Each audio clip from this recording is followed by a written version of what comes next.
A group of lawmakers is now investigating the deadly COVID-19 outbreak at the Holyoke Soldiers Home. Good afternoon, everyone. Thanks for joining us here for Western Mass News at 5. I'm Jordan Jagalinzer. And thanks for joining us, folks. I'm Chris Pisano. Now, this comes as 101 veterans have died, 76 of them testing positive, and others contracting the illness and recovering. And this group of legislators is now tasked with looking into how the virus spread so quickly. Western Mass News reporter Audrey Russo joins us live in Holyoke with the details. Audrey? There are already several investigations underway into the Holyoke Soldiers Home, and the independent investigation ordered by Governor Baker was completed weeks ago. So I spoke with some of these lawmakers who are on this legislative oversight committee about their probe and how they anticipate it'll be different from the others.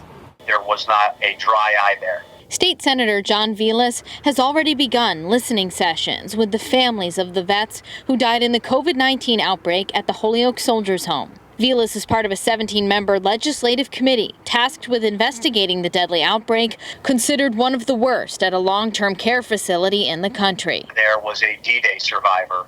To survive that and then to come back to this and go through what they did. Vilas is hoping the family's input will help probe further back before the outbreak began in March. All the time that they spent up there visiting there, their observations, what they saw, what they feel could make it better. 6 Western Mass lawmakers are on this committee, including Representative Michael Finn. Finn tells Western Mass News over the phone that while the investigations by the U.S. Attorney and the Attorney General could result in penalties and liability, the legislative probe will add on to the fact-finding report completed by Mark Perlstein at Governor Charlie Baker's direction. Some of the findings in the report are clear and show, that the decision-making and the leadership from top to bottom, from the home all the way to the governor's office failed. Finn cited the position in the Department of Veterans Services that would have overseen both state soldiers' home, a position the governor admitted was left vacant.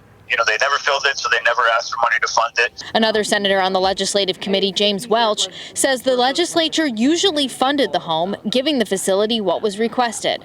Now, he says the probe will allow them to learn more about the home's management and the control of the purse strings. Really understand what that money goes for, because I think, unfortunately, over the past few years, the oversight from Boston just hasn't been there. Vilas, who has recent military experience, says it's a difficult hindsight that needs to be examined to protect future veterans at the home. It's easy to be a Monday morning quarterback, but I don't think you need an advanced medical degree to say, okay, you may be sick, you might not be. Let's not mix you. Very personal for Vilas, who told me that he one day wants to call the Holyoke Soldiers Home his home. Now, the lawmakers have been given a significant amount of time to complete their investigation. Representative Finn says that their timeline shows a targeted completion date of around February or March of 2021, roughly a year after the virus first ripped through the halls of the facility. In Holyoke, Audrey Russo for Western Mass News.